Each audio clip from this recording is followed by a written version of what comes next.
এতে তুমি সত্যিই পেঁয়াজ রসুন দাওনি? একেবারে নিরামিষ এটা? এ বাবা, আমি তো এতক্ষণ খেয়েও বুঝতে পারিনি গো। কি রে, রেসিপিটা শিখবি তাহলে? হ্যাঁ হ্যাঁ, খুব ইচ্ছা আছে, শিখিয়ে দাও দেখি। নে তাহলে দেখে নে। পনিরগুলোকে এইভাবে একটু বড় বড় টুকরো করে কিউব করে নিয়েছি।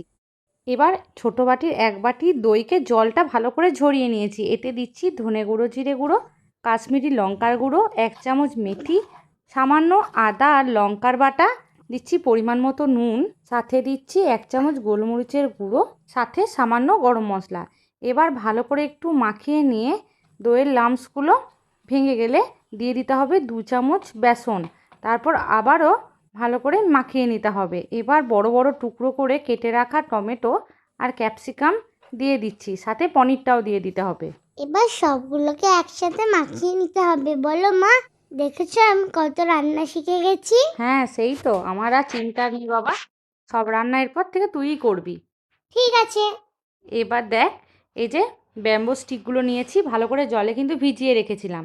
এবার প্রথমে টমেটো, তারপর ক্যাপসিকাম, তারপরে দিচ্ছি একটা পনির, আবারও ক্যাপসিকাম, টমেটো আর পনির দিয়ে লক করে দিতে হবে। এবার যে গ্রেভিটা এর মধ্যে আছে সেটা ভালো করে একটু গায়ে মাখিয়ে নিতে হবে। দেখেছো মা, তুমি কেমন ভাবে আমাকে ভুলিয়ে ভুলিয়ে সবজি খাইয়ে দাও। এ বাবা, তাই তো রে। এই দেখ, সবগুলো বানানো হয়ে গেছে। এখানে মোট আমার 5টা কাঠি হয়েছে। এবার একটা ফ্রাই প্যান বসিয়ে দিয়েছি গ্যাসে, তারপর গরম করে নিয়ে শুধুমাত্র তেলটা কিন্তু ব্রাশ করে দিতে হবে। এবার একটা একটা করে কাঠি দিয়ে দিচ্ছি। গ্যাসের ফ্লেমটা কিন্তু এখন একদম কমে থাকবে, আর এক একটা পিঠ ওই 3 থেকে 4 মিনিটের মতো রেখে উল্টে দিতে হবে। যখন গায়ের এই মশলাগুলো একটু টেনে যাবে তখন নামিয়ে নিতে হবে। এই দেখ, দেখেছিস কেমন একটু ওপরটা ভাজা ভাজা মতো হয়ে গেছে? এই অবস্থায় নামিয়ে নেব। ও, হয়ে গেছে তোমার? ও মা, এই পনিরের রেসিপিটার নাম কি গো? এটা হচ্ছে পনির টিক্কা।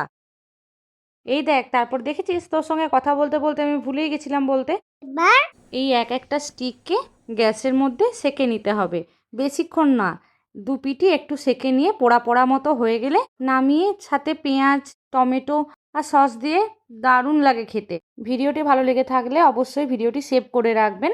বর্ষার সন্ধেবেলা খাবার জন্য এটি কিন্তু একটি দারুণ রেসিপি। তাহলে দেখা হচ্ছে অন্য ভিডিওতে। আজকে টাটা।